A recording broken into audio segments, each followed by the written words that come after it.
Was it all just a dream? God bless you, Florida. Thank you. Did the last 4 years not really happen? Look, there's Ben Affleck. He's often in my dreams. And the taxi driver guy, he was there too. And little Stevie Wonder, he seemed so happy, like a miracle had taken place. Was it a dream? Or was it real? It was election night 2000, and everything seemed to be going as planned. In New York, Al Gore is our projected winner. The Garden State is green for Gore. We project that Mr. Gore is the winner in Delaware. This state has voted with the winner in Delaware. Excuse me 1 second. I'm so sorry to interrupt you.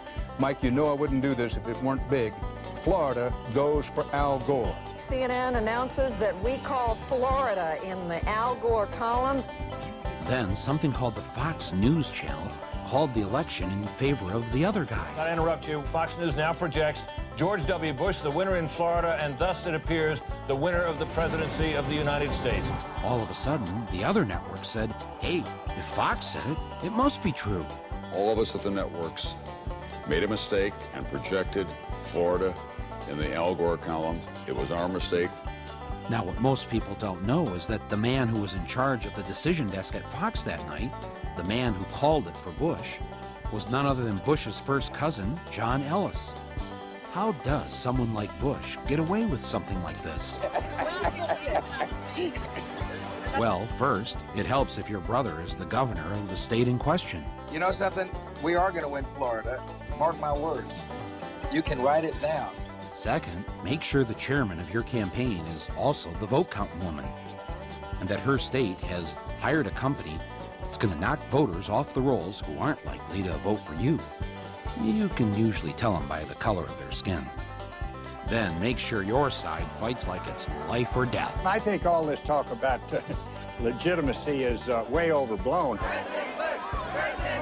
And hope that the other side will just sit by and wait for the phone to ring. And even if numerous independent investigations prove that Gore got the most votes, if there was a statewide recount under every scenario, Gore won the election. It won't matter, just as long as all your daddy's friends on the Supreme Court vote the right way.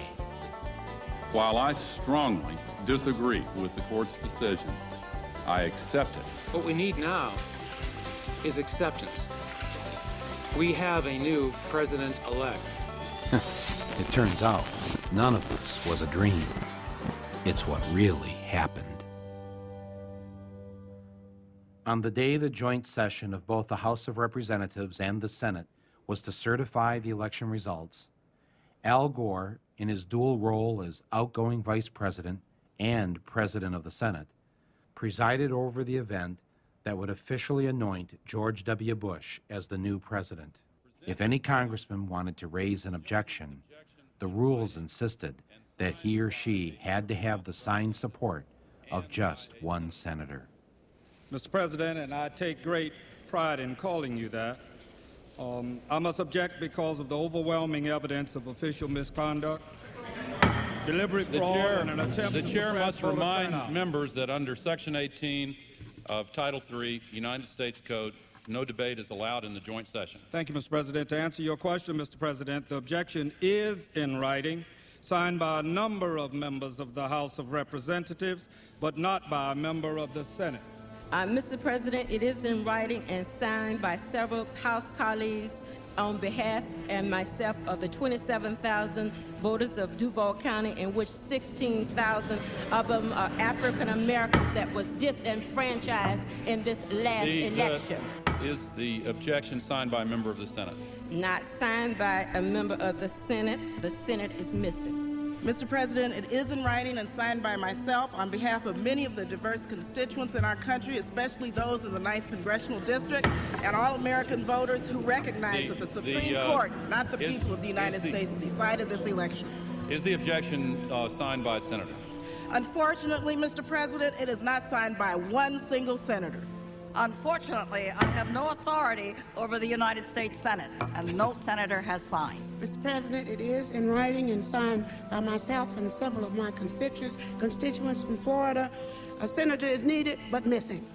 Is the objection in writing and signed by a member of the House and a senator. The objection is in writing, and I don't care that it is not signed by a member of the Senate. The chair will advise that the rules do care, and the signature of the senator. Not a single senator came to the aid of the African Americans in Congress. One after another, they were told to sit down and shut up. And it's a sad day in America, Mr. President, when we can't find a senator to sign objections. The gentleman will suspend. Won't sign objections, Mr. President. The gentleman will suspend. Inauguration coverage, 2001, on a nasty, but it could be worse kind of day in Washington. Where do we want justice? Where do we want it? On the day George W. Bush was inaugurated, tens of thousands of Americans poured into the streets of D.C. in one last attempt to reclaim what had been taken from them. They pelted Bush's limo with eggs and brought the inauguration parade to a halt. The plan to have Bush get out of the limo for the traditional walk to the White House was scrapped. Bush's limo hit the gas to prevent an even larger riot. No president had ever witnessed such a thing on his inauguration day.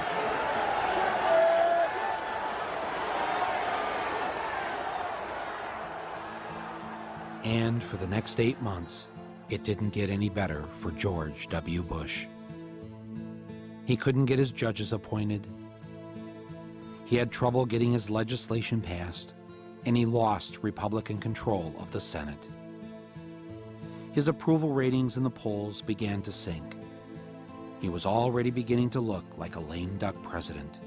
With everything going wrong, he did what any of us would do. He went on vacation.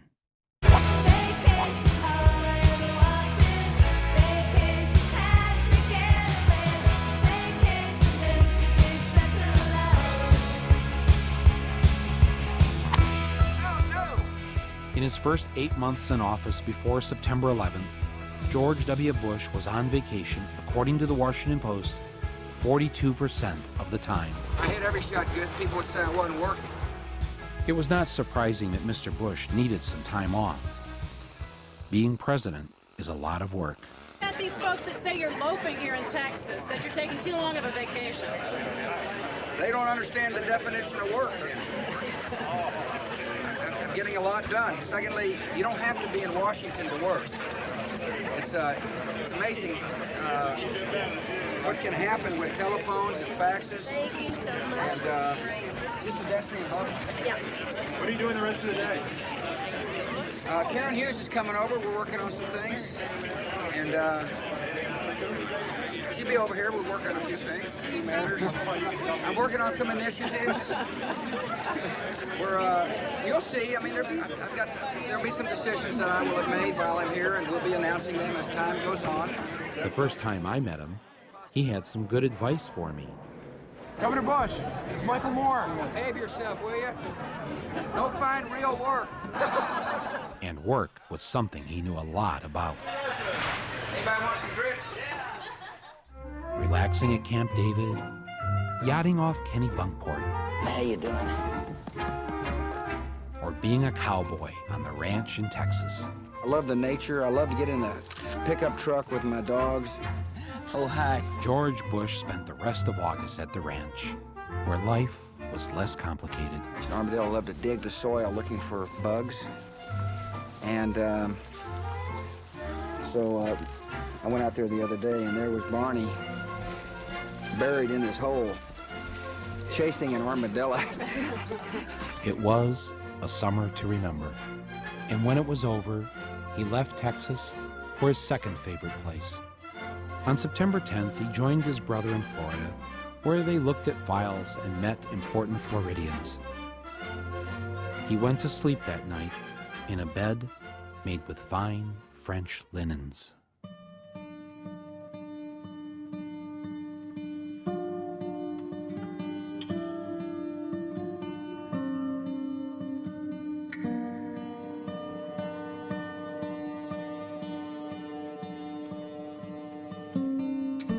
suppose he's pretty confident on those numbers on Iraqi security forces.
Make me look young.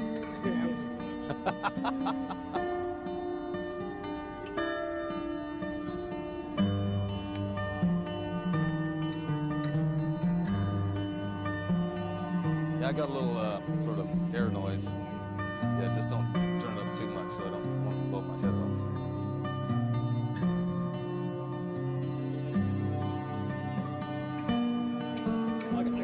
I got a mic here if they want to hear. Testing 1 2. This is the Oval Office. Testing 1 2. Testing 1 2. This is the Oval Office. Testing 1 2 3 4 5.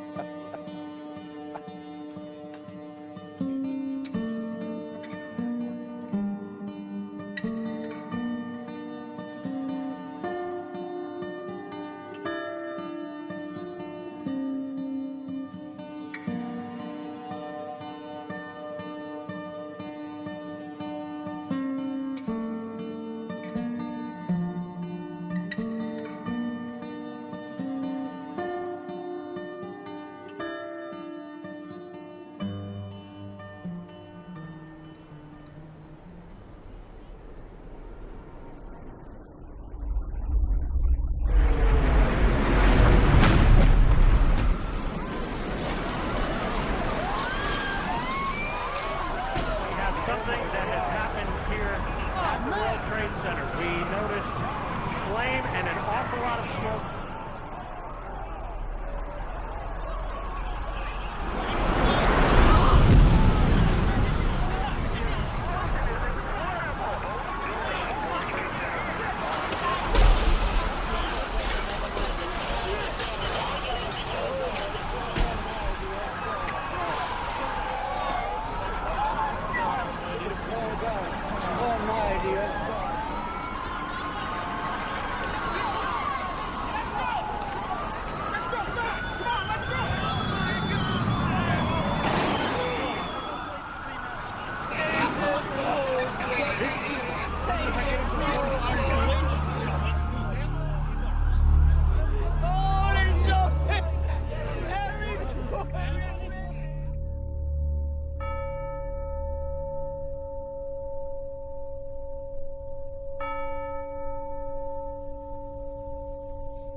On September 11th, 2001, nearly 3,000 people, including a colleague of mine, Bill Weems, were killed in the largest foreign attack ever on American soil.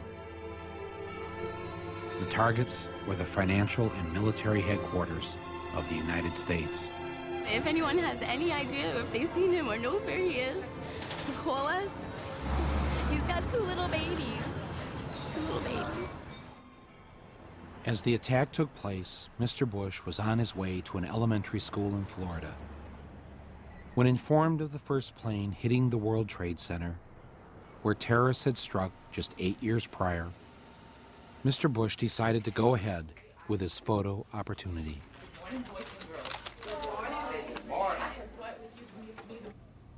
Read this word the fast way. Get ready. Man. Yes, man. Get ready. Yeah.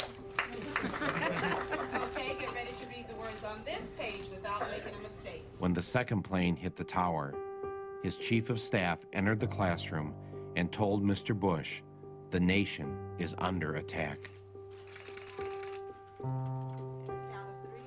Not knowing what to do, with no one telling him what to do, and no Secret Service rushing in to take him to safety, Mr. Bush just sat there and continued to read My Pet Goat with the children.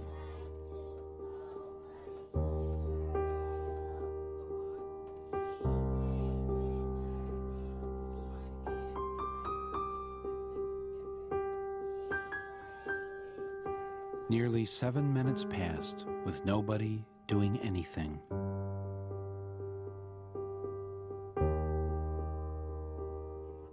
As Bush sat in that Florida classroom, was he wondering if maybe he should have shown up to work more often? Should he have held at least one meeting since taking office to discuss the threat of terrorism with his head of counterterrorism? Or maybe Mr. Bush was wondering why he had cut terrorism funding from the FBI. Or perhaps he just should have read the security briefing that was given to him on August 6, 2001, which said that Osama bin Laden was planning to attack America by hijacking airplanes. But maybe he wasn't worried about the terrorist threat because the title of the report was too vague. I believe the title was Bin Laden Determined to Attack Inside the United States. A report like that might make some men jump, but as in days past, George W. just went fishing. As the minutes went by, George Bush continued to sit in the classroom. Was he thinking, I've been hanging out with the wrong crowd? Which one of them screwed me? Was it the guy my daddy's friends delivered a lot of weapons to? Was it that group of religious fundamentalists who visited my state when I was governor? Or was it the Saudis? Damn, it was them. I think I better blame it on this guy.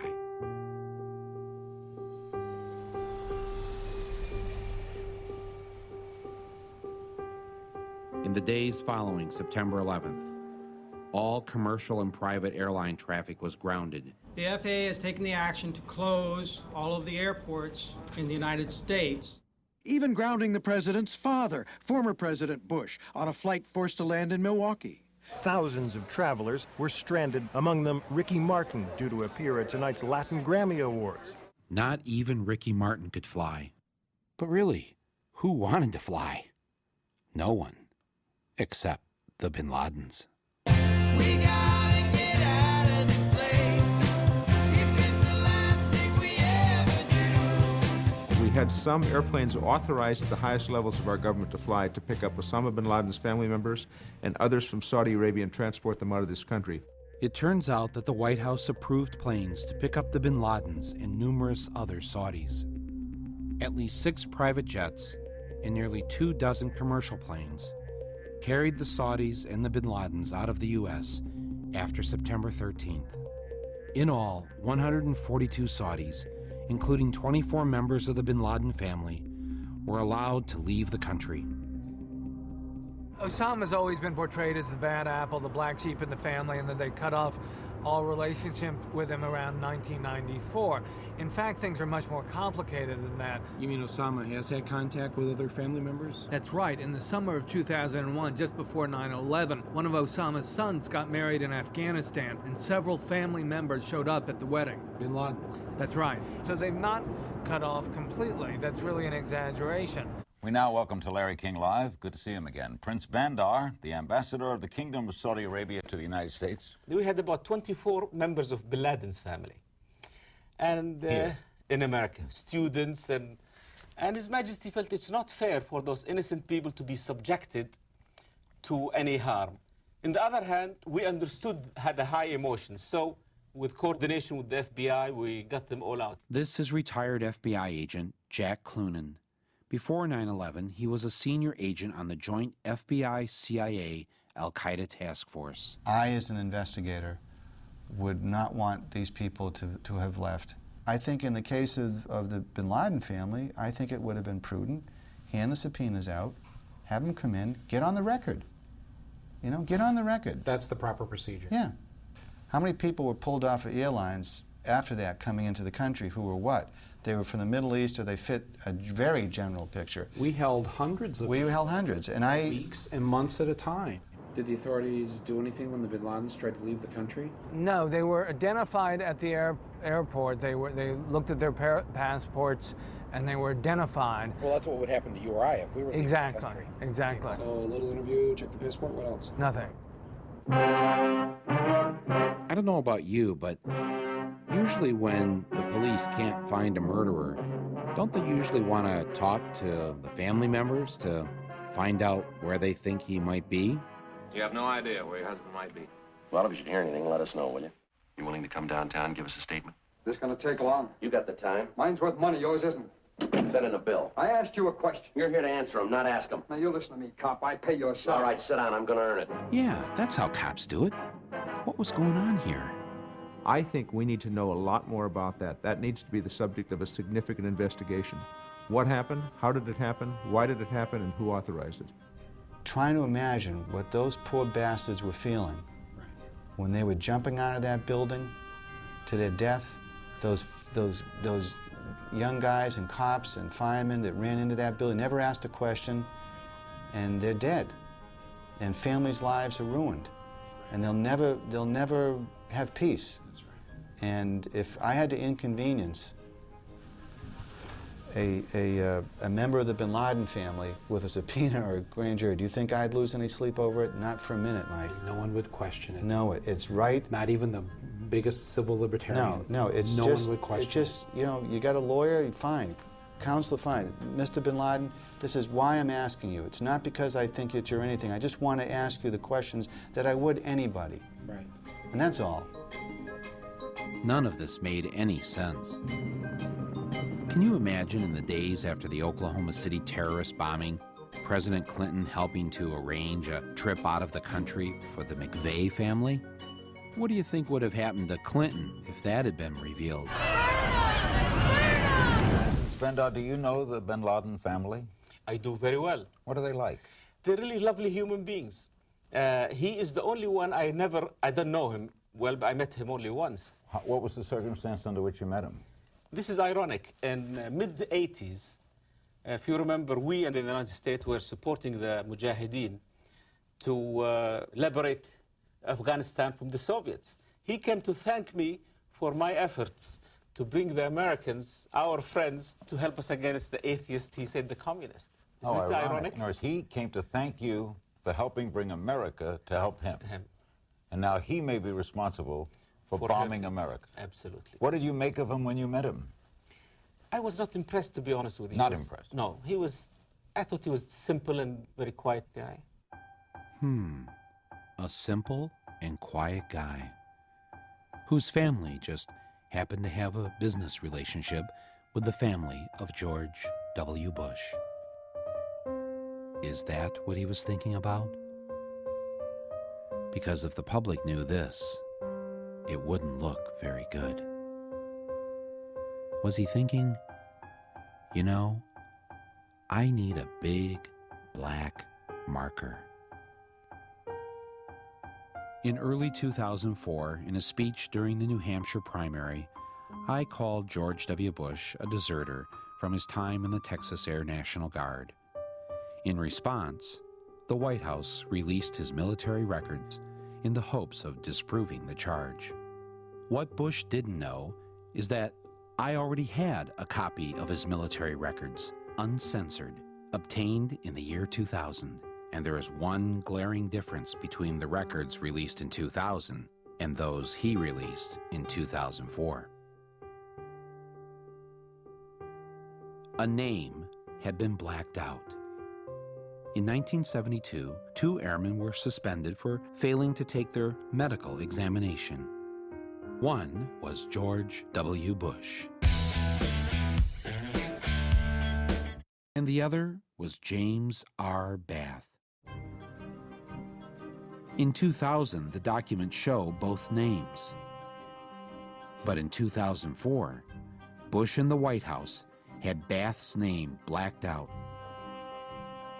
Why didn't Bush want the press and the public to see Bath's name on his military records? Perhaps he was worried that the American people would find out that at one time James R. Bath was the Texas money manager for the bin Ladens. Bush and Bath had become good friends when they both served in the Texas Air National Guard.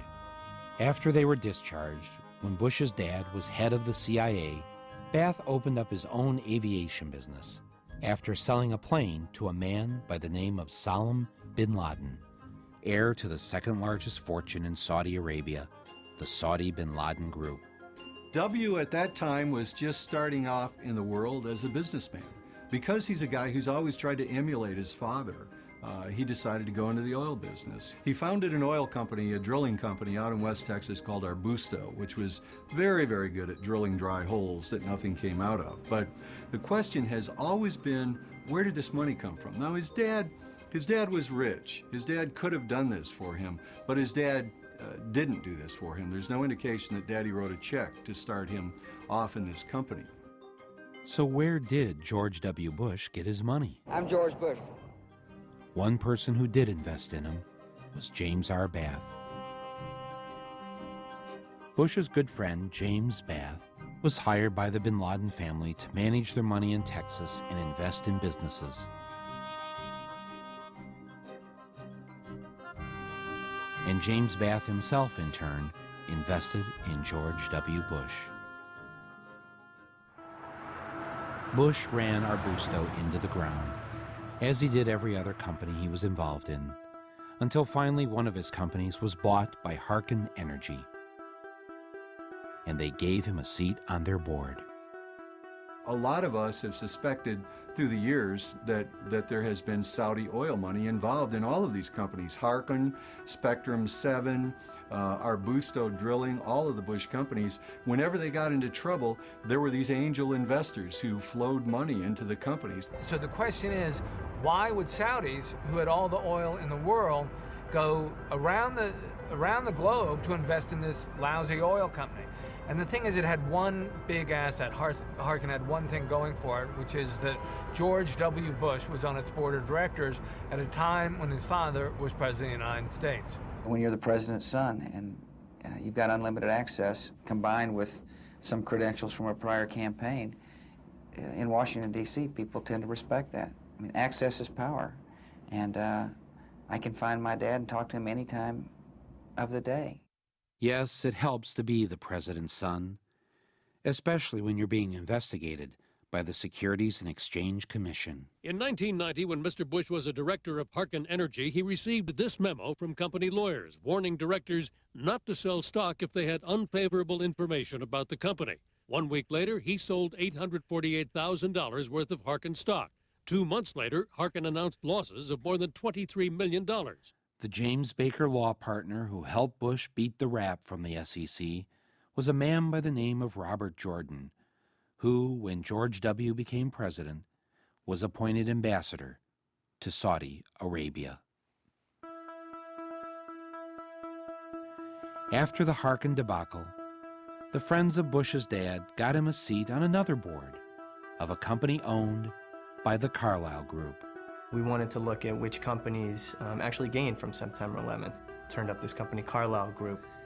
The Carlyle Group is a multinational conglomerate that invests in heavily government-regulated industries like telecommunications, healthcare, and particularly defense. Both George W. Bush and George H.W. Bush worked for the Carlyle Group, the same company that counted the bin Laden family among its investors. Carlyle Group was holding its annual investor conference on the morning of September 11th in the Ritz-Carlton Hotel in Washington, D.C. At that meeting were all of the Carlyle regulars. James Baker, likely John Major, definitely George H.W. Bush, though he left the morning of September 11th. Shafiq bin Laden, who is Osama bin Laden's half-brother, and was in town to look after his family's investments in the Carlyle Group. All of them together in one room watching as the planes hit the towers, and that in fact the bin Laden family was invested in one of their defense funds, which ironically meant that as the United States started increasing its defense spending, the bin Laden family stood to gain from those investments through the Carlyle Group. Our Commander-in-Chief, President George W. Bush. With all the weapons companies it owned, the Carlyle Group was, in essence, the 11th largest defense contractor in the United States. Thanks a lot. It owned United Defense, makers of the Bradley Armored Fighting Vehicle. September 11th guaranteed that United Defense was going to have a very good year. Just 6 weeks after 9/11, Carlyle filed to take United Defense public, and in December made a one-day profit of $237 million. But sadly, with so much attention focused on the bin Laden family being important Carlyle investors, the bin Ladens eventually had to withdraw. Bush's dad, though, stayed on as senior advisor to Carlyle's Asia board for another 2 years. As unseemly as it seems to know that George H.W. Bush was meeting with the bin Laden family while Osama was a wanted terrorist, well before September 11th. It's very discomforting for Americans to know that. George H.W. Bush is a man who has obviously incredible reach into the White House. He receives daily CIA briefings, which is the right of any ex-president, but very few ex-presidents actually exercise that right. He does. And I think in a very real way, they are benefiting from the confusion that arises when George H.W. Bush visits Saudi Arabia on behalf of Carlyle and meets with the royal family and meets with the bin Laden family. Is he representing the United States of America, or is he representing an investment firm in the United States of America, or is he representing both? This company is about money. It's not about conspiracies to run the world or engineer political maneuvering and things like that. It's about making money, and it's about making a lot of money, and they've done very well.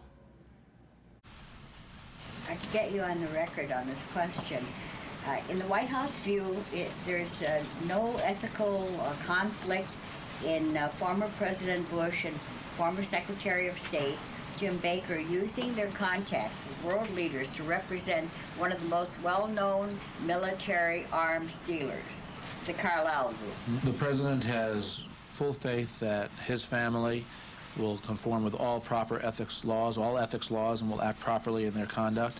Okay, so let's say one group of people, like the American people, pay you $400,000 a year to be President of the United States. But then another group of people invest in you, your friends, and their related businesses $1.4 billion over a number of years. Who are you going to like? Who's your daddy?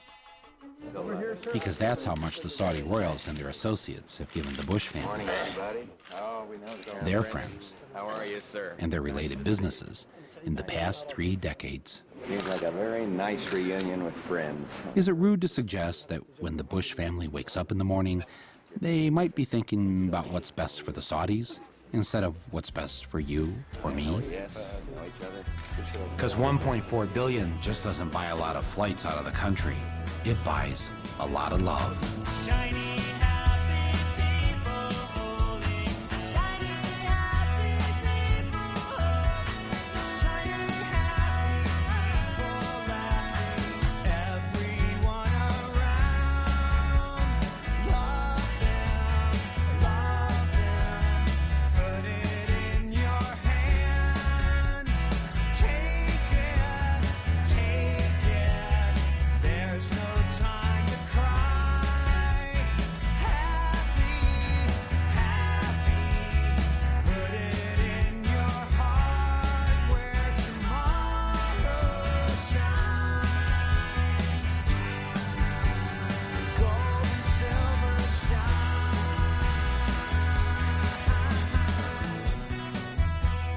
Sooner or later, this special relationship with a regime that Amnesty International condemns as a widespread human rights violator would come back to haunt the Bushes.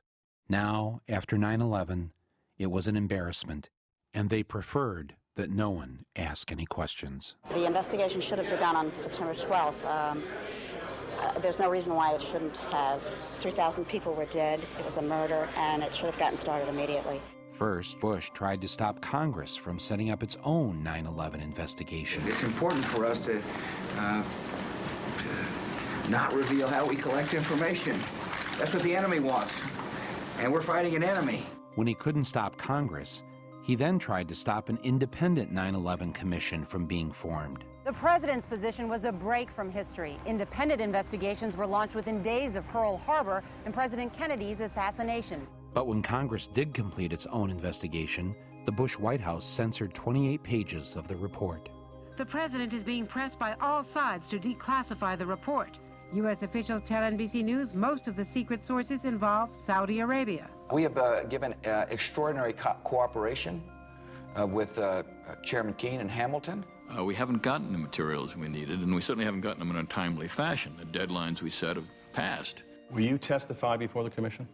This commission? You know, I don't testify. I mean, I'd be glad to visit with them. What it will do is hold this in my heart, and has been in my heart since September 11th. I lost my husband, 15 years. I'm now by myself.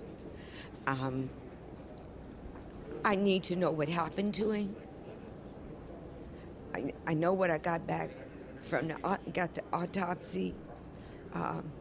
That man was my life, and I have no plan. I was taking a class, and they asked me what was I going to do in the next 5 years.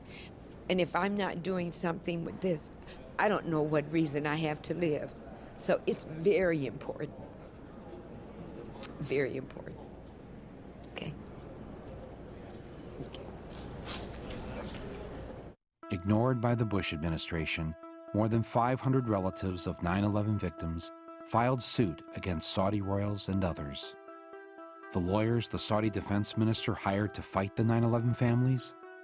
The law firm of Bush family confidant, James A. Baker.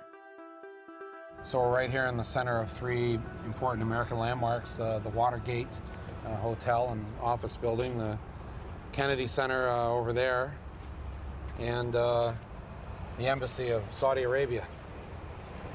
Yeah. How much money do the Saudis have invested in America, roughly? I've heard figures as high as $860 billion. 860 billion. Billion. That's a lot of money. A lot, yeah. And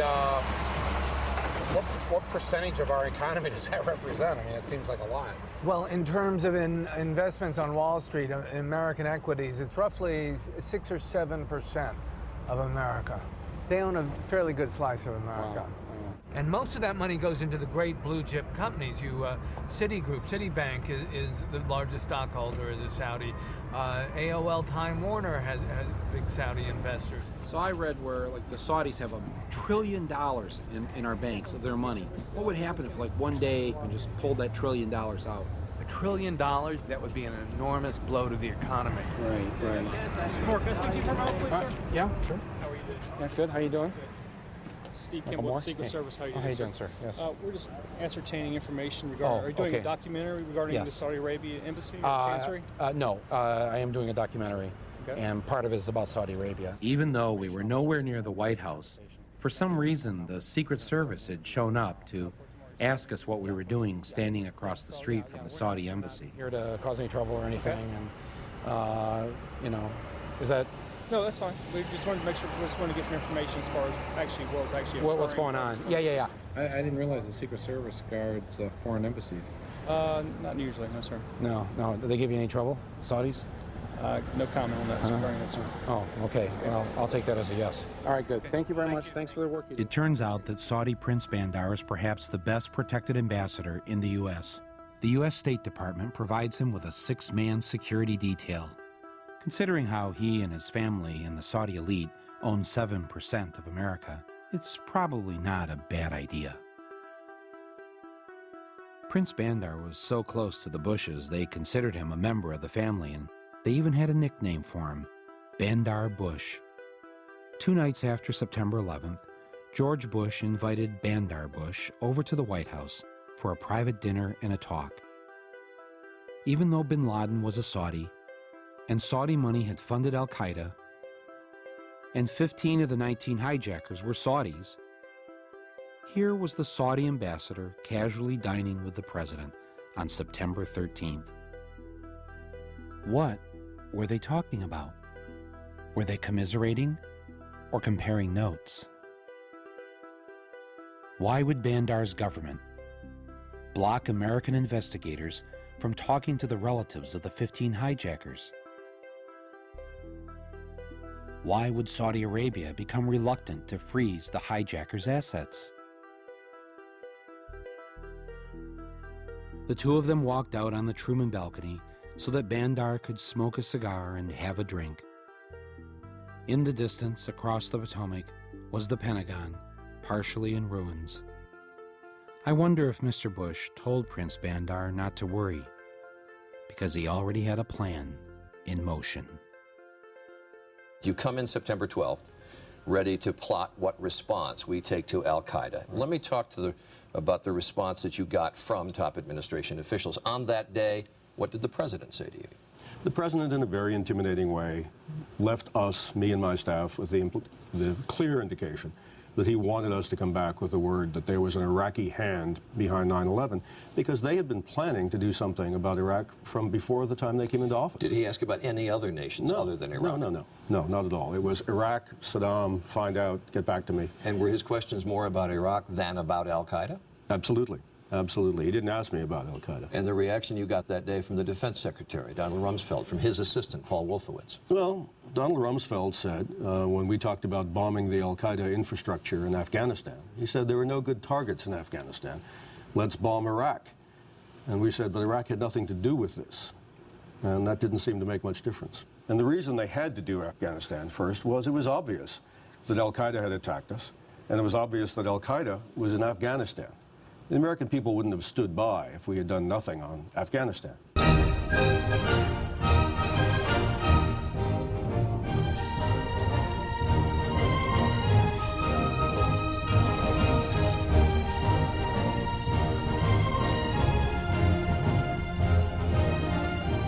United States began bombing Afghanistan just 4 weeks after 9/11.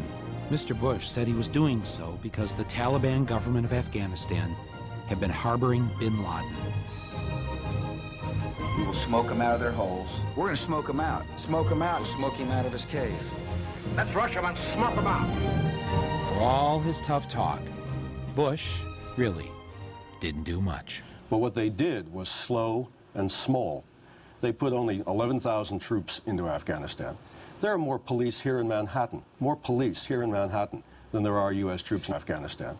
Basically, the president botched the response to 9/11. He should have gone right after bin Laden. The U.S. Special Forces didn't get into the area where bin Laden was for 2 months.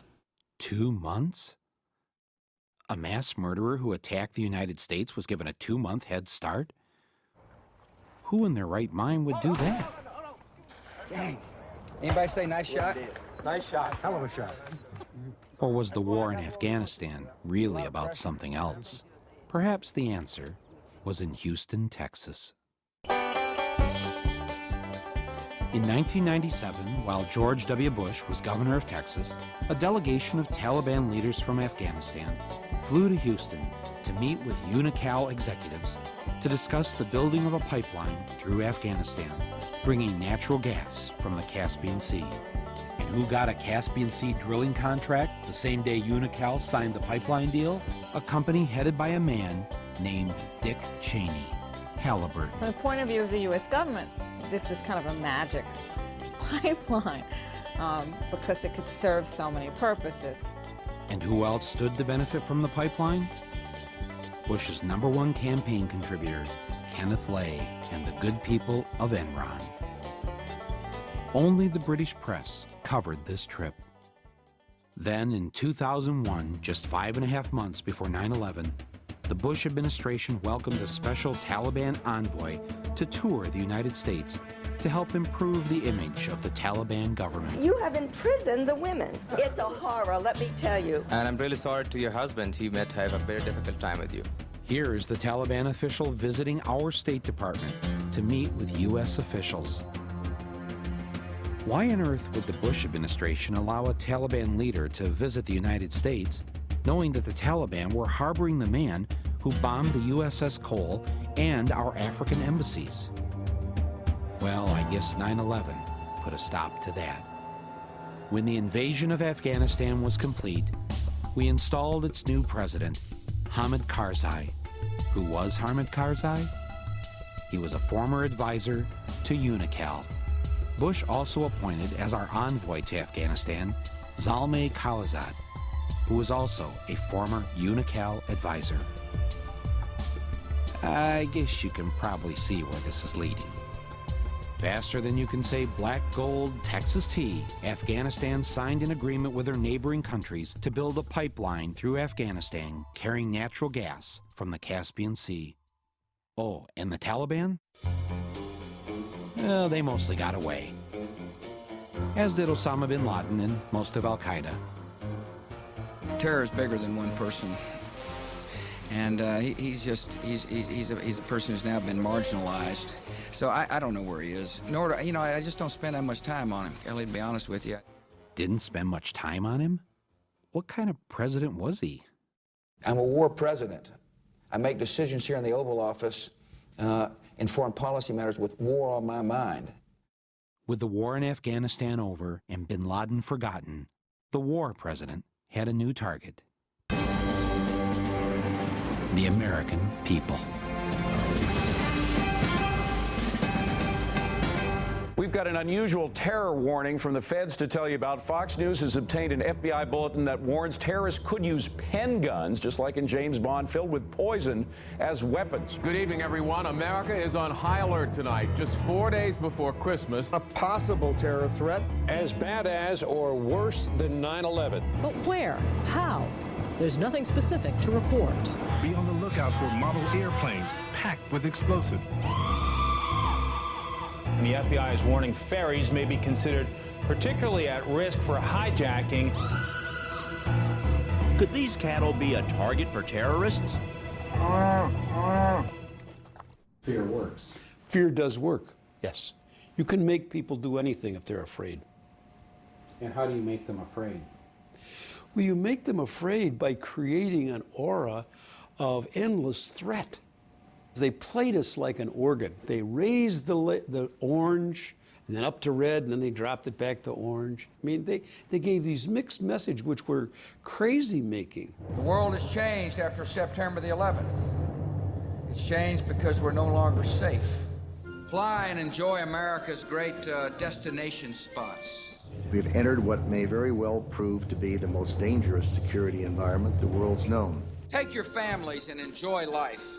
Terrorists are doing everything they can to gain even deadlier means of striking us. Get down to Disney World in Florida. It's like training a dog. You tell them sit down and you tell them to roll over at the same time. Dog doesn't know what to do. Well, the American people were being treated like that. It was really very, very skillfully and ugly in what they did. We must stop the terror. I call upon all nations to do everything they can to stop these terrorist killers. Thank you. Now watch this drive. All right, we need another.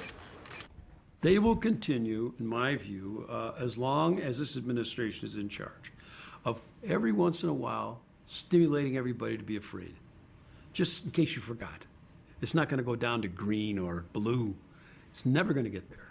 There clearly is no way that anyone can live constantly on edge like that. The harsh reality facing American families today is that they're not as safe as they used to be. Drug dealers and users looking for their next fix, gangs who roam the streets in search of their next victim, and the growing threat of terrorists means the need for protection is ever greater. And now that protection is here. Zytec Engineering, LLC, has developed and tested a safe room, finally affordable to the average American citizen. the kind of protection formerly obtainable only by the wealthy or powerful. Heck, you can be sitting in here drinking your finest Bordeaux and enjoying life while chaos is erupting outside.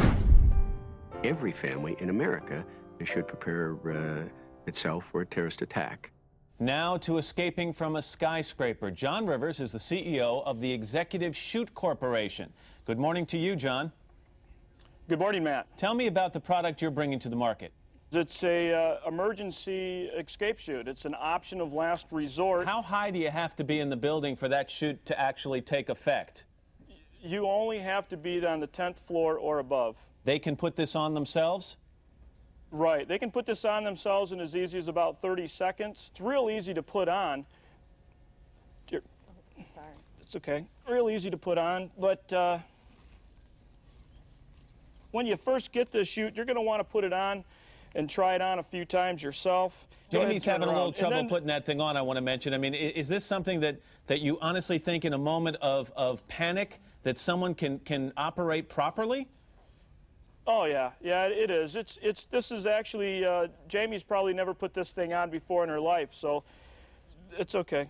Don't worry about it. It's something that when you get it, you're going to want to put it on several times. Well, despite the raising of the terror alert level, residents here in Saginaw are continuing with their Christmas errands. Frances Stroik and her family do some last-minute holiday shopping, knowing that Al-Qaeda is planning to attack America. She says being in Saginaw doesn't make her feel any safer than if she was in New York City. Midland is close by, and I said Detroit's not that far away. I said they could be something, and Flint, this could be something, concerns for people around here. Well, you never know where they're going to hit. You never know where they're going to hit. But one potential target specifically mentioned by the terrorist has security officials baffled. It's tiny Tappahannock, Virginia, population 2016. Such an attack could generate widespread fear that even here in rural small-town America, no one is entirely safe. On the 6 o'clock news, there was something but a terrorist alert in Tappahannock. What'd the FBI tell you? Well, they contacted me by phone. Basically let me know about this word Tappahannock, and that's how it started. And their so-called chatter that they pick up, they wasn't sure Tappahannock. It is a Rappahannock County. This is the Rappahannock River. There is a Rappahannock, a place called Rappahannock, and they got it mixed up. This Tappahannock, not Rappahannock. Is there any terrorist target around here? Not that we can really think of. It can happen anywhere. We have a Walmart here. We have a big spaghetti supper in here. Walmart, probably. Do you feel extra suspicious of outsiders? Oh, well, everybody does it. It's just something that happens. When I look at certain people, I wonder, oh my goodness, do you think they could be a terrorist? You never know what's gonna happen. That's right, you never know what's gonna happen. You never know what's gonna happen. It's gonna happen right now, you know. Never trust nobody you don't know. And even if you do know them, you really can't trust them then. From Tappahannock to Rappahannock to every town and village in America, the people were afraid. And they turned to their leader to protect them. But protect them from what? Let the eagle soar like she's never soared before, from rocky coast to golden shore. Let the mighty eagle soar. Meet John Ashcroft. In 2000, he was running for re-election as senator from Missouri against a man who died the month before the election. The voters preferred the dead guy, so George W. Bush made him his attorney general. He was sworn in on a stack of Bibles, because when you can't beat a dead guy, you need all the help you can get. During the summer before 9/11, Ashcroft told acting FBI Director Thomas Pickard that he didn't want to hear anything more about terrorist threats. Mr. Watson had come to you and said that the CIA was very concerned that there would be an attack. You said that you told the Attorney General this fact repeatedly in these meetings. Is that correct? I told him at least on 2 occasions. And you told the staff, according to this statement, that Mr. Ashcroft told you that he did not want to hear about this anymore. Is that correct? That is correct. His own FBI knew that summer that there were al-Qaeda members in the U.S. and that bin Laden was sending his agents to flight schools around the country. But Ashcroft's Justice Department turned a blind eye and a deaf ear. But after 9/11, John Ashcroft had some brilliant ideas for how to protect America. The USA Patriot Act, adopted by Congress and signed by Bush 6 weeks after the attacks, has changed the way the government does business. The USA Patriot Act allows for searches of medical and financial records, computer and telephone conversations, and even for the books you take out of the library. But most of the people we spoke to say they're willing to give up some liberties to fight terrorism. Maybe that's a good thing. It's definitely sad, but it has to be done. Yes, something needed to be done. These are the good people who make up Peace Fresno, a community group in Fresno, California. Unlike the rest of us, they've received an early lesson in what the Patriot Act is all about. Each week, they meet to discuss matters of peace. They sit around, they share stories, they eat cookies. Some have more than one. This is Aaron Stokes, a member of Peace Fresno. The other members liked him. He had come to the meetings. He went with us. We go out on Friday nights and stand on a very busy corner in Fresno. And he had gone with us. He had handed out flyers. He went with us in June to a WTO protest. Then one day, Aaron didn't show up to the meeting. My friend Dan and I were reading the Sunday newspaper, and when I picked up the paper, in the local section, Aaron's picture caught my eye. The article said that a sheriff's deputy had been killed, and I saw it had a name that wasn't the right name. It said that he was a member of the sheriff's anti-terrorism unit. That's right. The photo of the man in the newspaper was not the Aaron Stokes they had come to know. He was actually Deputy Aaron Kilner, and he had infiltrated their group. Sheriff Pierce made it very clear that, yes, in fact, Aaron Kilner was assigned to infiltrate Peace Fresno, that he was able to infiltrate organizations that are open to the public. You could understand why the police needed to spy on a group like Peace Fresno. Just look at them. A gathering of terrorists if I ever saw one. This is Barry Reingold, a retired phone worker from Oakland, California. Barry likes to work out in the gym. Somewhere between his cardio and his strength training, Barry got political. We're up in the gym, and it was after we were working out, and a number of us were talking about 9/11 and Afghanistan and bin Laden, and someone said, bin Laden's a real asshole for murdering those people. And I said, yeah, that's true, but he'll never be as big an asshole as Bush, who bombs all over the world for oil profits. Barry didn't have to worry about the police spying on him. His fellow weightlifters were more than willing to turn him in. I was taking a nap, and I guess it was 1:30, 2 o'clock in the afternoon, and they came to my place, and I said, well, who's there? And I said, the FBI. I said, the FBI? I mean, why are they here? Yes, the FBI had come to see Barry, and they weren't there to jazzercise. The FBI said, have you been talking to people about 9/11 and about bin Laden and oil profits and Afghanistan? I said, a lot of people are talking about these things. I feel my rights have been, trampled on. I mean, if you have something to say to me in the gym, well then, fine. Don't tell the FBI and they come to my apartment while I'm taking a nap. There's nothing to be ashamed of here. There's full transparency. There's nothing about the Patriot Act that I'm ashamed of in any way, shape, or form. I have a 1-800 number. Call me. I'm the guy you call if there's a violation or an abuse. If you've got a poster child on this, I want to see it. That's what I do. I'm hired by the people of the United States to provide oversight. I provide oversight. Trent Lott said the day the bill was introduced, maybe now we can do things we've wanted to do for the last 10 years. No, I've always, a dictatorship would be a heck of a lot easier. There's no question about it. I mean, they had all this on the shelf somewhere, ideas of things they would like to do.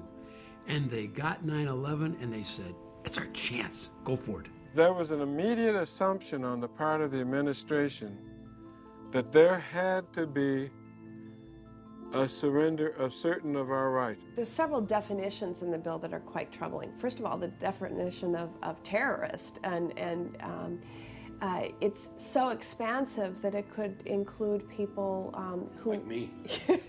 No one read it. That's the whole point. They wait till the middle of the night, they drop it in the middle of the night, it's printed in the middle of the night, and the next morning when we come in, it passes. How could Congress pass this Patriot Act without even reading it? Sit down, my son. We don't read most of the bills. Do you really know what that would entail if we were to read every bill that we passed? Well, the good thing, it would slow down the legislative process. I couldn't believe that virtually no member of Congress had read the Patriot Act before voting on it. So I decided the only patriotic thing to do was for me to read it to them.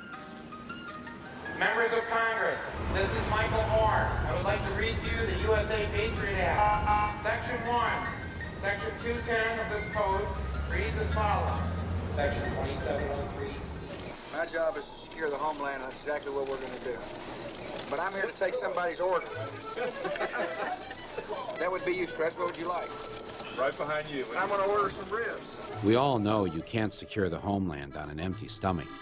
And in order to remain secure, everyone needs to sacrifice. Especially little Patrick Hambleton. I'm sure each of us has our own personal airport security horror story. But here's my favorite. The terrorist threat that was posed by his mommy's breast milk. I thought, well, if I just put a little bit on my lips, then that would be sufficient, because obviously I'm tasting it. And she looked at me, and I felt like she was telling me, you need to chug that. She goes, no, you need to drink more. And of a 4-ounce bottle, I wound up drinking 2 more ounces of breast milk that then, because it's touched my lips, has to be tossed. While Homeland Security was making sure breast milk was kept off our planes, they were also doing everything possible to ensure no one could light a firebomb on board. I can bring that on the plane? Actually, you can, yes, you're fine. Oops, 1 too many books of matches. You can have 4 books of matches and 2 lighters. When we already have the experience of Richard Reed, the shoe bomber, who would have blown up an airplane with his shoe bomb had he had a butane lighter, according to the FBI, why would the Transportation Security Agency say it's okay to take 4 books of matches and 2 butane lighters in your pockets as you board an airplane? I'm guessing that somebody put pressure on them to say, you know, when an airplane lands, people want to light up pretty quickly, so don't take their lighters away. Okay, let me see if I got this straight. Old guys in the gym, bad. Peace groups in Fresno, bad. Breast milk, really bad. But matches and lighters on the plane, oh, hey, no problem. Was this really about our safety? Or was something else going on? This is where the Pacific Ocean meets the shores of Oregon. Over 100 miles of beautiful, open coastline on our border. And, thanks to the budget cutbacks, the total number of state police protecting it? 1. Part-time. Meet Trooper Brooks. I maybe get a chance to hit this stretch of highway once, maybe twice a week during my shifts. You know, it's just to even drive up here and look. You know, I mean, as far as I know, somebody could, there's lots of things they could do. I don't even want us to expect, because it just makes me ill inside. Back at the State Trooper Patrol Office, thanks to the budget cuts, Trooper Kenyon had to come in on his day off to catch up on some paperwork. For the most part, especially during the summertime, when people show up here, this is exactly what they get. They close the door. They can read the sign about the office closure, and it just basically explains that, you know, due to our cutbacks, our office is not open for administrative business. And there's a little sign down at the bottom that explains when the office is closed, that they can use the phone booth to get in touch with our dispatch. Ironically enough, that phone is a piece of junk. It doesn't work very well, so half the time they pick up the phone and dispatch gets a bunch of static and they don't hear anything. For Tuesday, there'll be no troop on patrol. Wednesday, there'll be no troop on patrol. Thursday, there'll be no troop on patrol. You get calls all the time. People will call in a suspicious vehicle or somebody looking suspicious, you know, and I don't hardly ever respond to that anymore. I just don't have the time to do it. One night I asked, how many people do we have in the state of Oregon on duty tonight? And we had 8 troopers on for the entire state of Oregon working. I think, you know, Oregon is a prime example that Homeland Security is not as secure as what I think people would like to believe. Nobody sent me any manual that says, here's how you catch a terrorist, you know, and if I had that manual, I'd read it, but I don't, so, yeah. Of course, the Bush administration didn't hand out a manual on how to deal with the terrorist threat because the terrorist threat wasn't what this was all about. They just wanted us to be fearful enough so that we'd get behind what their real plan was.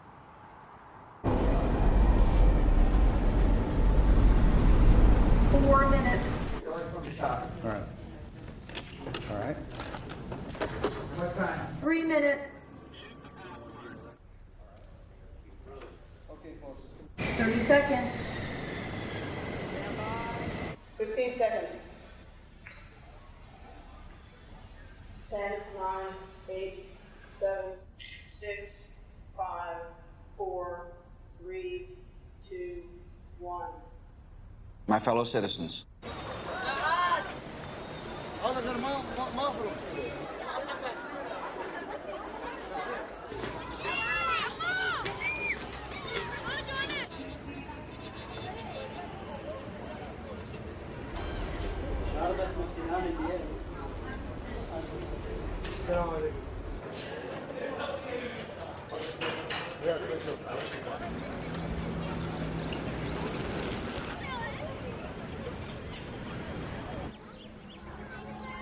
at this hour, American and coalition forces are in the early stages of military operations to disarm Iraq, to free its people, and to defend the world from grave danger.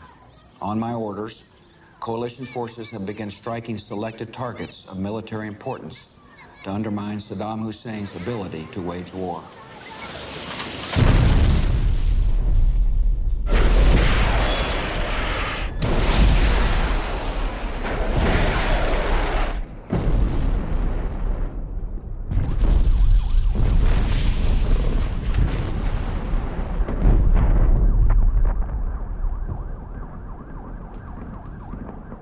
On March 19, 2003, George W. Bush and the United States military invaded the sovereign nation of Iraq, a nation that had never attacked the United States, a nation that had never threatened to attack the United States, a nation that had never murdered a single American citizen.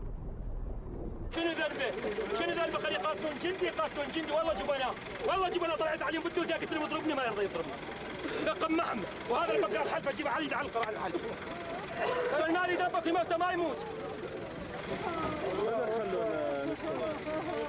طلع صفحه دقيقه كلها. Going to find this, I think it's piece of my neighbor, young girl, age 20, Shams. I think it's the other part of her body. That's all. There is a lot of innocent civilians that were killed, and I think that is because the U.S. Army, you know, we came in and we knew it wasn't going to be easy, and they pretty much at first shot anything that moved. When war happens and the fighting starts, you know, it's kind of like we're pumped up, motivated, ready to go. It's the ultimate rush, because you know you're going into the fight to begin with, and then you got a good song playing in the background, and that gets you real fired up, ready to do the job. You can hook your CD player up to the tank's internal communication Charlie system. box. So that way when you put your helmet on, you can hear it through the helmet. This is the one we listen to the most. This is the one we try when we kill the enemy. Johnny Pool at the body hit the floor is just fitting for the job we were doing.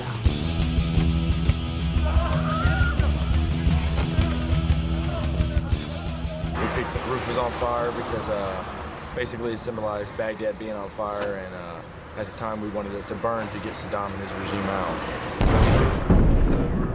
The roof is on fire. We don't need no water, let the motherfucker burn. Burn, motherfucker, burn. We don't need no water, let the motherfucker burn. Burn, motherfucker, burn. This is a whole totally different picture here, being pushed into the city, urban warfare in a tank, you know. Civilians. The civilians, it gets. You don't know who's friendly because we're not. Who's the enemy? This was a lot more real and true than just a video game. A lot of people thought it was just me. Oh yeah, look through the sight and shoot. No, a lot of this is face to face, and especially riding by after some of the bombs have went off and seeing all the people on the side of the road bloated up and just all the smells around you. I mean, from the people lying dead, rotted, and it's a lot more gruesome than you think. We called in with some artillery and some napalm and things like that. Some innocent women and children got hit. We met them on the road, and they had, little girls with noses blowing off, and like husbands carrying their dead wives and things like that. That was extremely difficult to deal with because you're like, shoot, like, what the hell do we do now? The targeting capabilities and the care that goes into targeting is as impressive as anything anyone could see. Got him. Good. Second one. Hit the other one. The care that goes into it, the humanity that goes into it. ما عندهم يقين ما يعرفوا كشها لا هي الناس لا مسيحيين ما حد يعرف عملوا فوز العالم هكذا الله يهدم بيوتهم الله يخرب بيوتهم الله اكبر الله اكبر والنصر للعراق والنصر للعراق وكل فدائي للعراق. شو رايك احد يضرب المدنيين يعني؟ مدنيين هي كلها هذا بيت عمنا كله مدنيين لكم عسكريين كله مدنيين يضربون من الله ينتقم منهم. حسبي الله ونعم الوكيل حسبي الله ونعم الوكيل. 5 جنازات من جنازات فقد بيت يا الله يا الله يا الله يا الله. الله انتقم منهم الله خذ حقنا منهم. وينك الله وينك الله. Honestly, I think we should just trust our president in every decision that he makes, and we should just support that, and be faithful in what happens. Do you trust this president? Yes, I do. Britney Spears was not alone. The majority of the American people trusted the president, and why shouldn't they? He had spent the better part of the last year giving them every reason why we should invade Iraq. Saddam Hussein has gone to elaborate lengths, spent enormous sums, taken great risks to build and keep weapons of mass destruction. Saddam Hussein is determined to get his hands on a nuclear bomb. Nuclear weapon, nuclear weapon, nuclear weapon. Active chemical munitions bunkers, mobile production facilities. We know he's got chemical weapons. He's got them, he's got them, he's got them. Huh, that's weird. Because that's not what Bush's people said when he first took office. He has not developed any significant capability with respect to weapons of mass destruction. He is unable to project conventional power against his neighbors. We are able to keep arms from him. His military forces have not been rebuilt. Saddam Hussein aids and protects terrorists, including members of Al-Qaeda. There was a relationship between Iraq and Al-Qaeda. Saddam, Al-Qaeda, Saddam, Al-Qaeda, Saddam, the Al-Qaeda, Saddam, Al-Qaeda. It is only a matter of time before terrorist states armed with weapons of mass destruction develop the capability to deliver those weapons to U.S. cities. What we're giving you are facts and conclusions based on solid intelligence. It's a man who hates America. This is a man who cannot stand what we stand for. His willingness to terrorize himself. He hates the fact, like Al-Qaeda does, that we love freedom. After all, this is the guy that tried to kill my dad at one time. They simply got people to believe that there was a real threat out there when in fact there wasn't one. You get told things every day that don't happen. It doesn't seem to bother people.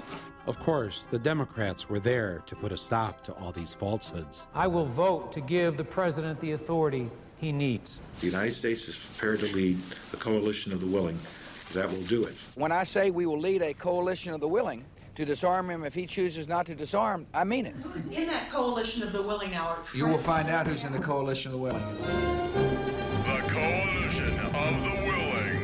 Roll call. The Republic of Palau. The Republic of Costa Rica. The Republic of Iceland. Of course, none of these countries has an army or, for that matter, weapons. So it looked like we'd be doing most of the invading stuff ourselves. But then there was also Romania, the Kingdom of Morocco. Morocco wasn't officially a member of the coalition, but according to one report, they did offer to send 2,000 monkeys to help detonate landmines. These are men of vision. The Netherlands. And I'm proud to call them allies.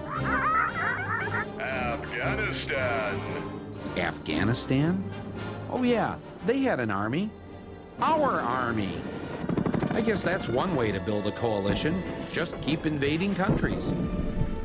Yes, with our mighty coalition intact, we were ready. One could almost say it's the mother of all coalitions. Fortunately, we have an independent media in this country who would tell us the truth. The rallying around the president, around the flag, and around the troops clearly has begun. And we're gonna win! You really have to be with the troops to understand that kind of adrenaline rush that they get. I just want you to know, I think Navy SEALs rock. The pictures you're seeing are absolutely phenomenal. When my country is at war, I want my country to win. Iraqi opposition has faded in the face of American power. What you're watching here is truly historic television and journalism. It was absolutely electrifying. They actually had to strap me in with my camera at the back of the plane. An awesome synchronized killing machine. There is an inherent bias in the coverage of the American press in general. Am I slanted and biased? You damn well bet I am.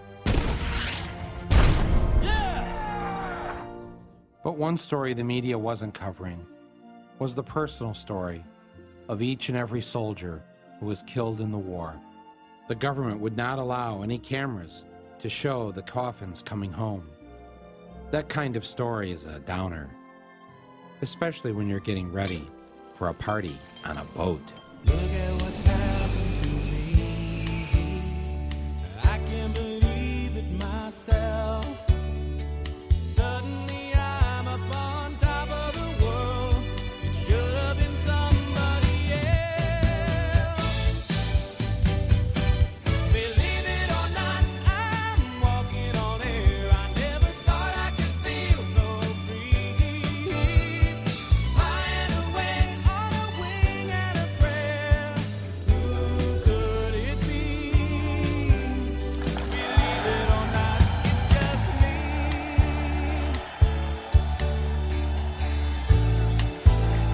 My fellow Americans, major combat operations in Iraq have ended. In the Battle of Iraq, the United States and our allies have prevailed.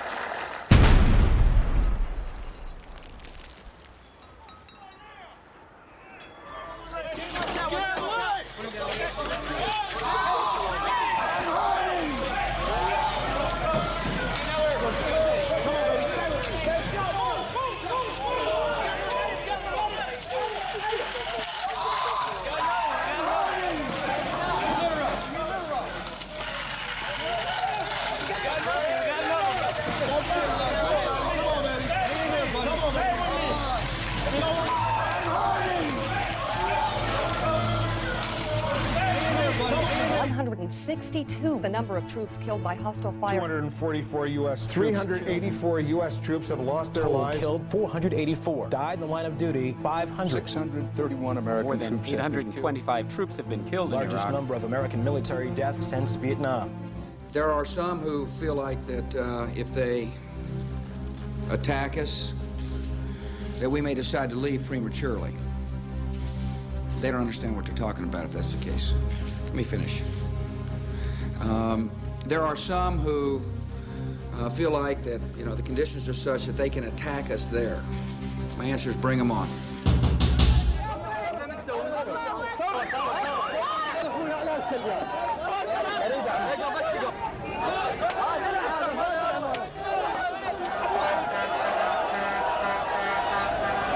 The United States was planning on just walking through here like it was going to be easy and all, but it's not that easy to conquer a country, is it?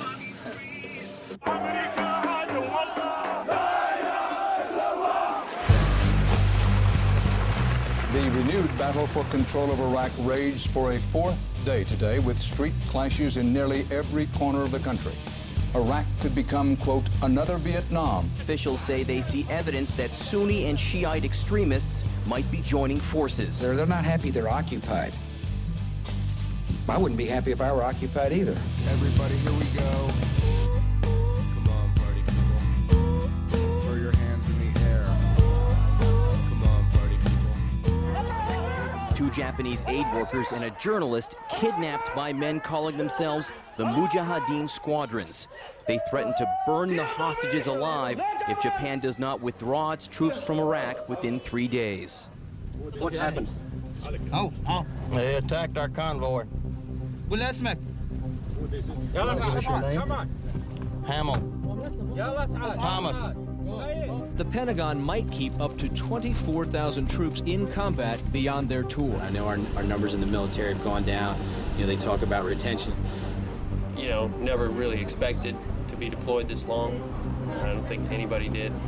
I don't have any clue as to why we're still in Iraq. If Donald Rumsfeld was here, I'd ask him for his resignation.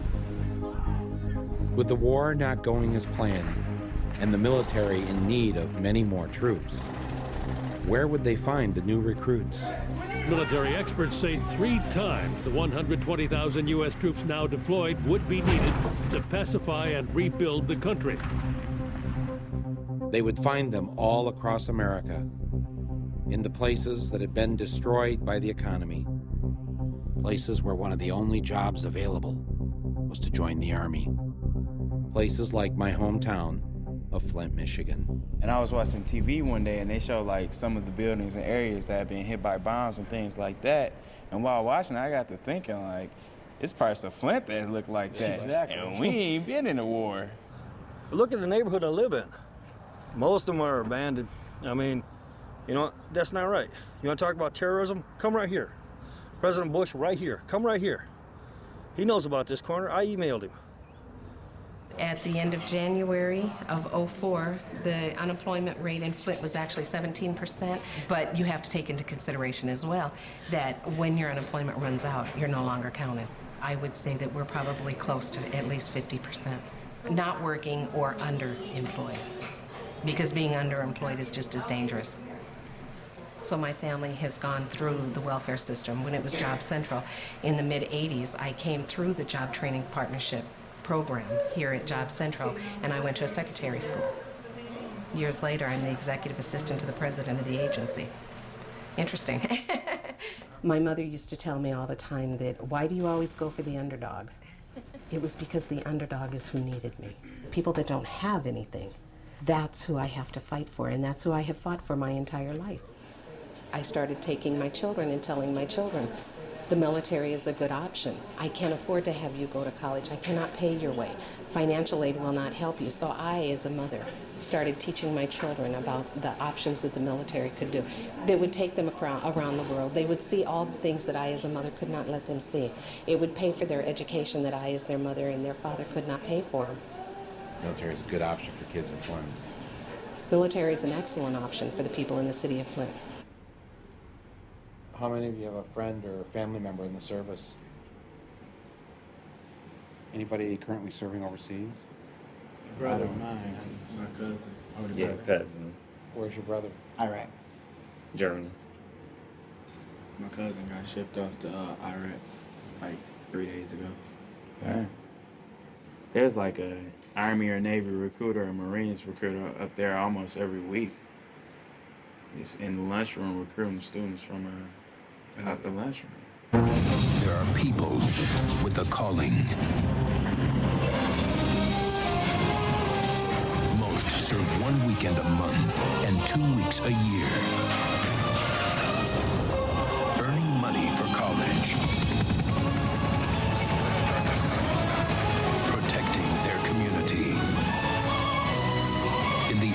National Guard. You can.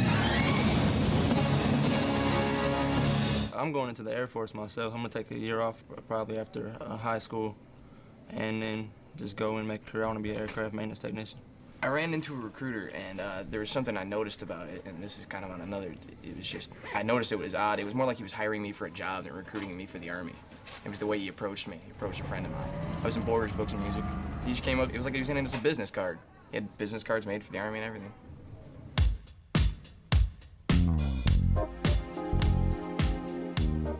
Meet Marine Staff Sergeant Dale Cortman and Sergeant Raymond Flower. They are two of the many recruiters assigned to Flint, Michigan. They're very busy these days. Look at, he's running away already. Seen this coming. Yeah. What do we got here? Need a little gangster. Yeah. We're heading over to the Cortland Mall right now. They decided not to go to the wealthier Genesee Valley Mall in the suburbs. They have a hard time recruiting young people there.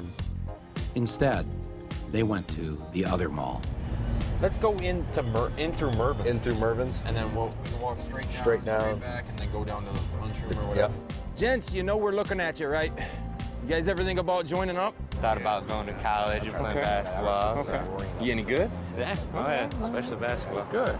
You can play ball for the Marine Corps as well. You know, travel around the world, getting on the Marine Corps basketball team. David Robinson was in the military as well. So yeah, you can definitely hook it up. So Right now, there's somebody out there who wants to be a Marine but has no idea how to do it. where you work at? I work at KFC on Sweet. Dorton Lapeer. You can hook us up with some deals. Yes. They're waiting to get recruited. I don't know. I was probably gonna try to get a little career in music or something. Career music. Maybe we can get you a career in music, you know, let the Marines go for it. I'm sure you know who Shaggy is, right? Yeah. You know anything about him? Yeah, he the Jamaican. Yeah? How about a former Marine? Oh. Did you know it? You definitely need to know discipline if you're going to get into music. Yeah, I understand. Especially discipline with the money. When you make $1 million, you need to manage that money. So come in the office, we can sit down and talk, show you everything we know about the Marines. Sound like a plan? What do you got going on later this afternoon? How about tomorrow? We say right around 10 o'clock Monday morning. Yeah, that sounds pretty good. Okay. You want me to come pick you up? Better to get them when they're ones and twos. Hey, pal. And Staff work on them that Sergeant way. How are you? Ladies, you ready to join up? Green hat right behind us. Looks young. He's young. Yeah. In town. Yeah. Right, We got two over here. Yeah. Right over by the red van. Yeah. You go that way, I go this way, we corner them. You're in the 9th grade. Yes, sir. Man, you look older than 9th grade, so. Yes, sir. All right, here's my card. You ever thought about being a Marine, man? I thought about it. I got a wife and kid now, so. Okay. Even more reason to join up. What I want to do, man, real quick, is just get some information from you so I can scratch you off my list saying I've already talked to you and you know you're not interested. Is that cool? All right. What's your name? What's your phone number? What's your address, Mario? Add another one to the list. However, you know, one would love to have that chance to experience college life, you know, stuff young people can do without having the risk of dying in the process, I guess I can say candidly. The holidays do add a little bit more friction as opposed to just another night, in the fact that we want to give our guys a little bit time off, a little bit time to relax. However, we are in a combat zone. My soldiers do recognize that fact. Everybody's a little bit nervous about it, I guess. We're professionals. We're going to take care of you. I promise. Every house here has the right to have weapons. Maximum, one AK-47. We always expect the targets to be armed.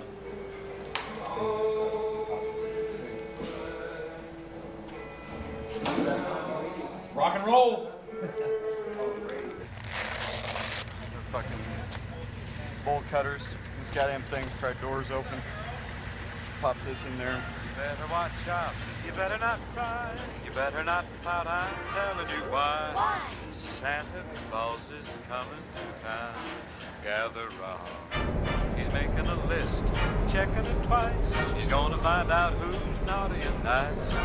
Santa Claus is coming to town. He sees you when you're sleeping. He knows when you're away. He knows if you've been bad or good, So be good for goodness sake. you better watch out.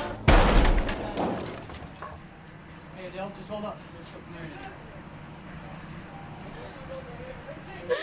لا تبكي صحي لنا اياه لا تبكي بس بدنا نسأله صحي لنا اياه Where's she going? I'll go with her. Where's she going? She's gonna call him. She's gonna call him? Yeah. No. Just where is he at right now? I need to, not on the phone. Not on the phone. Is he in the house? Is he in the house? Ma'am! Pastorelli! Is he in the house? Pastorelli! He is. He is in the house. Where? This is him? Get up there, second floor, second floor. Watch out. Go. Watch out, Adele. Watch out. Hey, one coming up! That's Sahib Al-Durik. Sahib Al-Durik. What's your name? Sahib. This is Suhaib, yeah. This is Suhaib. This is Sahib. Yeah. شو مسوي صاحبي الله شو مسوي عيني شو مسوي طالب من الجامعة الله بوسي Tell them to calm down. Guys, moving up to the roof, wait one. It will not be long. We appreciate your conversation. This is the target. Sahib Al-Durik, bring him out. We have to, as you go back to the old saying, we win the hearts and minds of the people. That's our job. We have to bring the ideal of democracy and freedom to the country and show them that the American people are not here to rule Iraq. يا فدوى عينك لا تخافي ما راح يضربك يا رب شو تسوي بس قولي لي الله يخليك ما يضربوا النساء ولا يأذوا يعني ليش يجي فدوى عينك تعالي الله يعطيك العافية بس تسكتي عجية ايش يحدث I start doing evidence turn-in. That process takes about 3 hours, so that's going to be it for the night, and that concludes Christmas Eve. Checking it twice. He's gonna find out who's not. Merry Christmas, BRT. Merry Christmas. Santa came to Iraq just for you guys. Trying to keep the skies clear for you, Santa. You consider yourself a proud American? Absolutely. I'm extremely proud American. I think I'm probably more proud than the average Joe. When I put my flag out, I can't allow it to touch the ground. Because I know the lives that were lost and the blood that was shed so that I could be here and have a flag. All right, how often do you put the flag out? Every single day. Every single day. I started when my daughter was in Desert Storm. I had the same flag flying on my front porch and the same yellow ribbons, praying and hoping every single day that my child would come home safe and that everybody's child would come home safe. And she did. And she did. You have other family members that have been in the military? Absolutely. Uncles, aunts, cousins, brothers, father. It's a very strong military. Very strong. Family. My family is what I consider part of the backbone of America. It's families like mine, and it's not just my family. There's hundreds of families, millions of families out here that this country was founded on their backs. I have been known to be a conservative Democrat. Yeah. That's what you consider yourself, yeah. Yeah. Yeah. It's a great country. It's a great country. It's a great country. The cross that I choose to wear, if you notice, it's a multicolor cross. That's because I believe that all God's people come in many colors. And my family itself is multicultural. You have a daughter who went into the military. Then your firstborn son in the military. That's that's quite a gift to the country. Exactly right. From your family. Exactly right. So having a son in the Army, pretty proud thing. Oh, you know what? He made it. What was your reaction to the protesters during, let's say, the Gulf War or Vietnam? I always hated the protesters. I always hated the protesters. It was just a slap in my face. It was just like they were dishonoring my son. And I burned in my soul to tell them, you don't understand. They're not there because they want to be there. But then I came to understand that they weren't protesting the men and the women that were there. They were protesting the concept of the war. I know I'm a soldier and I'm here to do a job, and I've been a soldier for a while. Once you have to go and do your job and you see the things that you see, I was saying there's some disillusionment in that. Battalion Commander fully expects us to be attacked in some type of way before we get to Farshell. I know that so far it's been pretty calm, not much has happened, but be aware that it can and it probably will.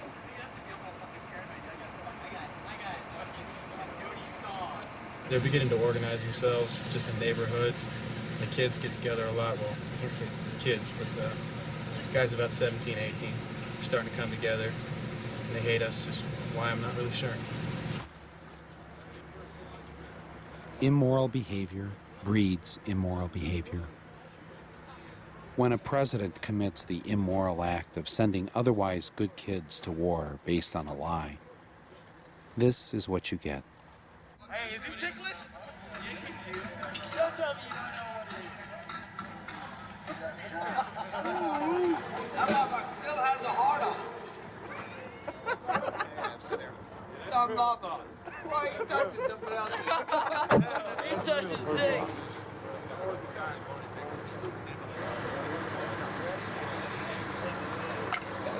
To have these people shoot at us, kill us, blow us up, whatever means they can, and I don't understand it. We're trying to help these people, and it seems they don't want our help. Get out of here. But the minute something goes wrong with them, oh, why weren't you here? Why didn't you do this? You know, I hate this country. You know, I feel that a part of your soul is destroyed in taking another life. And yeah, that statement is very true. You cannot kill someone without killing a part of yourself. If you get called up, you go back to Iraq? No. You're not? No. What repercussions do you face if you don't? Possible jail time. That's one possible thing. Are you willing to risk that? Yes. Yes, I will not let my person, I will not let anyone send me back over there to kill other poor people, especially when they pose no threat to me and my country.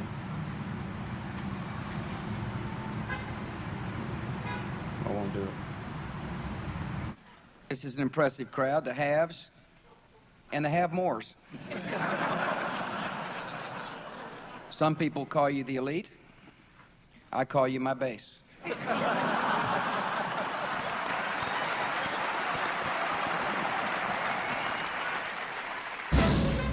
While Bush was busy taking care of his base and professing his love for our troops, he proposed cutting combat soldiers' pay by 33% and assistance to their families by 60%. He opposed giving veterans $1 billion more in health care benefits, and he supported closing veteran hospitals. He tried to double the prescription drug costs for veterans and opposed full benefits for part-time reservists.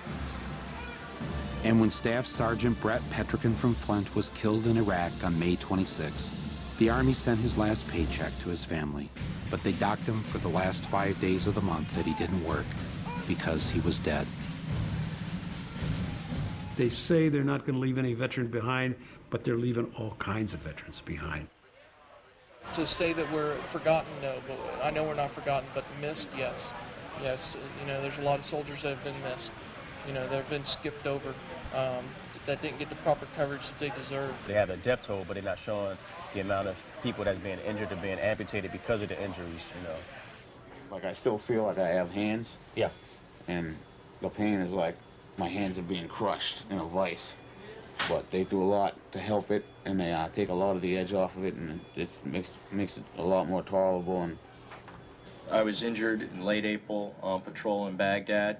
A couple of guys come out and ambushed us. I got nerve damage and stuff like that. I've got a lot of pain. I'm constantly in pain.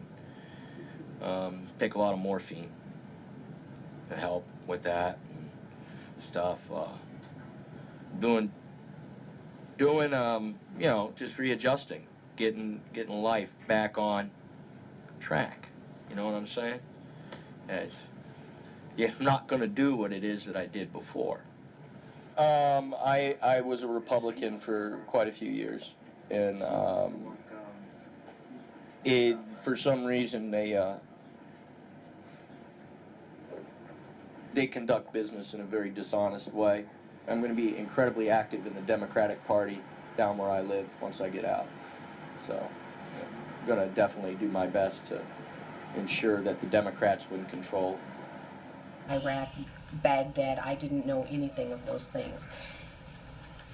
And we were in the hallway in the upstairs of our house, and he was crying, and he said that he was really scared and he didn't want to have to go to Iraq. So we were able to have a whole conversation about sometimes some fear is healthy because it keeps our senses about us. And that's when he told me that he had not told anybody else, but he knew he was going to Baghdad. We were, as everybody, we were glued to the TV. Just glued, completely glued to the television in hopes of seeing a glimpse of him. Can't you please go over to where the helicopters are? Can't you please let us see him? Then that night, it was about 10-something, I went upstairs to the bedroom, and I was laying in bed, and I was flipping the channels with the remote. All I heard was Black Hawk Down, South Central Iraq. What I can tell you at this hour is that last night the Army did indeed lose a Black Hawk helicopter.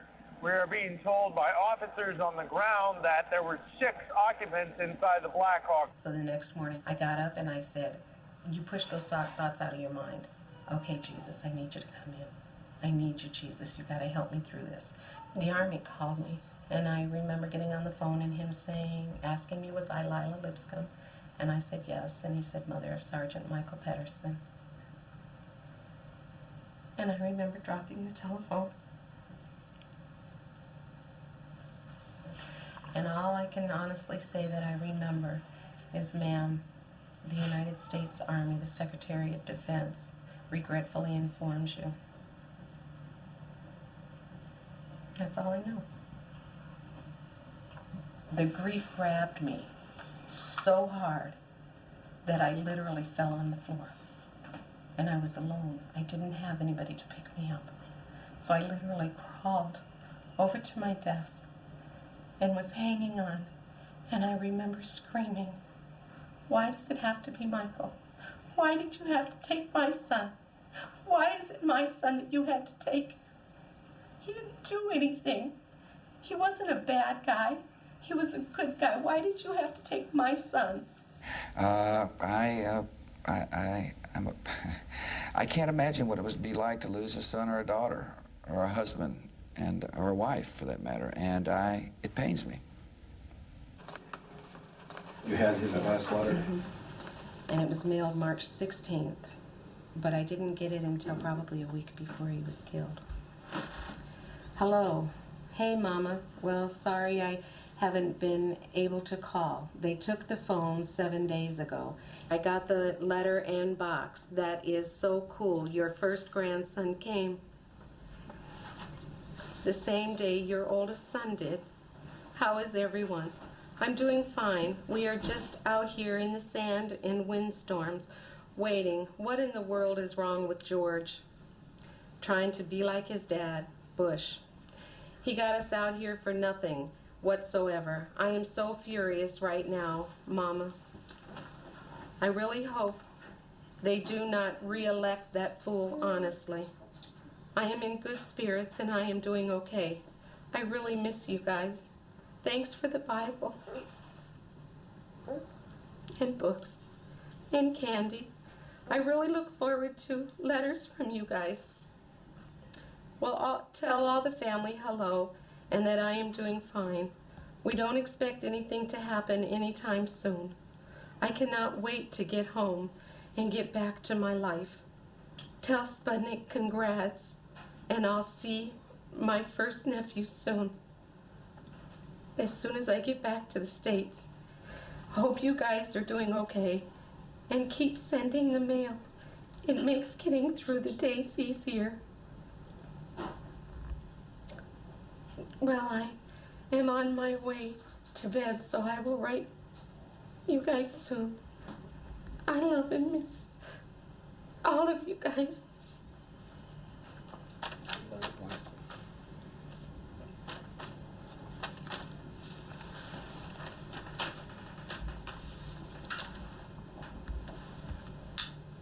I want him to be alive, and I can't make him alive. But your flesh just aches. You want your child, it's out of sync. A parent is not supposed to bury their child. I feel sad for my family because we lost our son. But I really feel sorry for the other families that is losing their kids as we speak. And for what? I don't, that's I guess, the sickening part. For what? You've heard a lot about Halliburton lately. Criticism is okay. We can take it. Criticism is not failure. Our employees are doing a great job. We're feeding the soldiers. We're rebuilding Iraq. Will things go wrong? Sure they will. It's a war zone. We're serving the troops because of what we know, not who we know.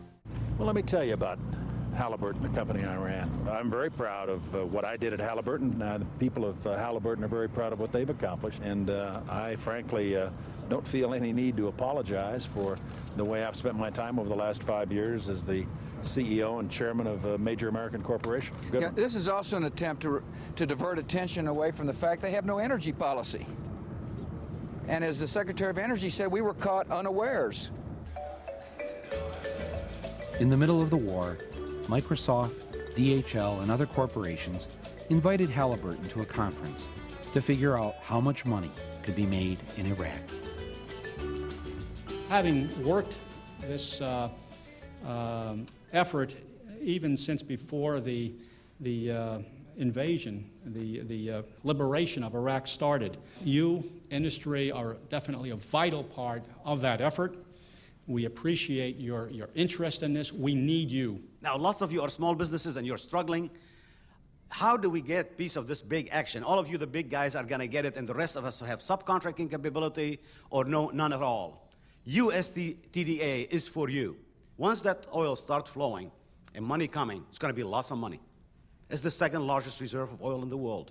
There's no question about how much money is that. I've been getting complaints from Iraqi firms and from American firms that the lack of transparency, the corruption, I think the profits that American companies are making, the main companies, are so overwhelming. I mean, like when you have a line item for $1 million and you subcontract it out for $50,000 or $60,000 or $70,000, that's a huge profit, and it's the American taxpayer that's going to pay for that. And it's going to get better.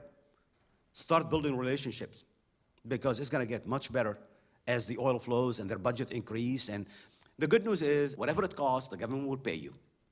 War is always good for certain companies, I mean, that are in the war, the business of war. We're very proud of the work we're doing, again, in supporting the U.S. government and the U.S. military. And the real heroes of the campaign, the real heroes of the Reconstruction are the men and women of the U.S. Armed Forces. And we're very proud to be any part of that we can in supporting them. Halliburton delivers hot meals, supplies, clean clothing, and communications to our soldiers so they can be a little closer to home. It's a girl. Halliburton, proud to serve our troops. I just read in the paper Halliburton got another contract. Halliburton got another contract. That's right. Which is not being contested at all. Because nobody knows. Well, it's in the paper, so somebody knows. But that's after it happens. It's after the fact. It's too late. The United States is now a major player in the Iraqi oil business. American troops guard the oil fields as Texas oil workers assess their potential. So it's a safe environment to work in. We don't feel any risk. We feel like we're being well protected here, or we wouldn't be here. It's no secret. I mean, I make anywhere, I don't know, between $2,000 and $3,000 a month. A Halliburton employee out here driving a bus can make all between $8,000 and $10,000 a month. Explain that one to me. For 40 hours a week, driving the same 2.5-mile route. Go figure. Where's the justification in that? There's no other single area of the world today with the opportunity for business, new business, similar to the opportunity that's available today in Iraq. The president went in and did what he did, and we're all supporting him and our troops, and we want to make sure that, you know, the efforts and the lost lives, and it wasn't for no reason. If it wasn't for the oil, nobody would be there. Nobody would worry about it. unfortunately, at least for the near term, we think it's going to be a good situation or a dangerous situation. Good for business, bad for the people. Today on the news, Rumsfeld was saying, and Wolfowitz was saying, oh, the Iraqi people are much, much better off. Isn't it better that we got rid of Saddam and now the Iraqi people can do what they want to do and really be free? Will they ever be free? No, they'll not be free. And where are the weapons of mass destruction? We were duped. We were really duped. And these poor people, the young men and women who are being killed there, it's unnecessary. That's the disgrace. That's it. That's no more. Disgrace. They died in a just cause for defending freedom, and they will not have died in vain.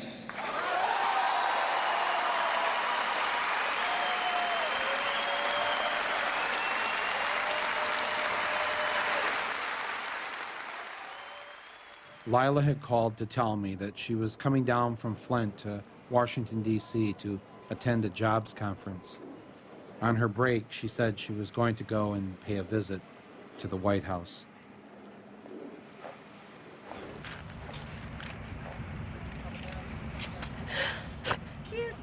Who's killed children? Iraqi children. My son killed. Kill my people in Spain. Yesterday. Yes. These false lies kill people, your children too. Yes, my They son. have no business to do in Iraq now. And they're killing all these young Americans. Yes. For what? For oil. Bush is a terrorist. No, he isn't. This yes, is all he staged. is. He's a Bush This of is Iraq. all staged. He's the My Bush son. of Iraq. Where was he You killed? tell me, my son. Where was he is killed? not a Bush is the stage. Bush of Where was he Iraq. killed? He Kill was my killed in people Karbala. Spain by lying. April 2nd is not a stage. My son is They dead. didn't have to go to war. There are a lot of they other didn't people, have to too. attack our people because of Bush. They fighted us. Look at this. Blame Al-Qaeda. What'd that woman yell at you? That I'm supposed to blame the Al-Qaeda. The Al-Qaeda didn't make a decision to send my son to Iraq. Ignorance that we deal with everyday people, because they don't know. People think they know, but you don't know. I thought I knew, but I didn't know.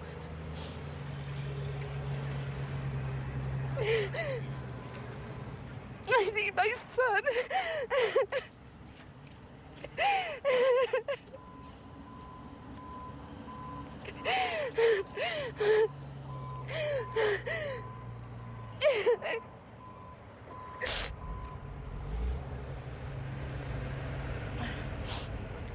God's tougher than I thought it was gonna be to be here. But it's freeing also, because I finally have a place to put all my pain and all my anger and to release it.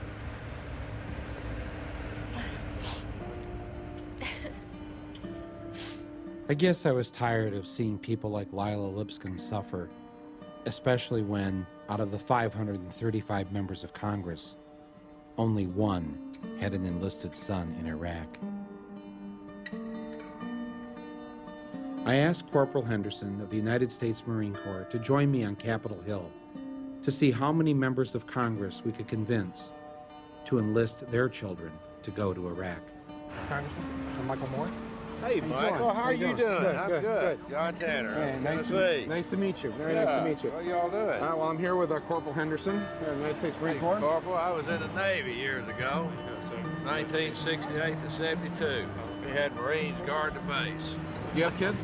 Yeah. If there's any way we can get them to enlist and go over there and help out with the effort. Got all the brochures. One of them's got 2 children. Oh, yeah. Well, see, there's not many congressmen that have got kids over there. In fact, only one. You know, so we just thought maybe, you know, you guys should send your kids there first. That's right. What do you think about that idea? I don't disagree with it. Oh, you don't? No. All right. Oh, good. Well, here, take some brochures then. Here, at least take a Marine brochure. I think, yeah. Pass it around. Yeah. Well, encourage fellow members, that, you know, if they're for the war, to get behind it, you know, and send their own. Thank you, man. Thank you, sir. Thank you very much. Congressman? Michael Moore. How you doing? Good, good. Trying to get members of Congress to get their kids to enlist in the Army and go over to Iraq. Congressman? Congressman? Congressman Castle. Congressman Castle. Congressman Doolittle. Michael Moore. I'm wondering if, is there any way to... Of course, not a single member of Congress wanted to sacrifice their child for the war in Iraq. And who could blame them? Who would want to give up their child? Would you? Would he? I've always been amazed that the very people forced to live in the worst parts of town, go to the worst schools, and who have it the hardest, are always the first to step up to defend that very system. They serve so that we don't have to. They offer to give up their lives so that we can be free. It is, remarkably, their gift to us.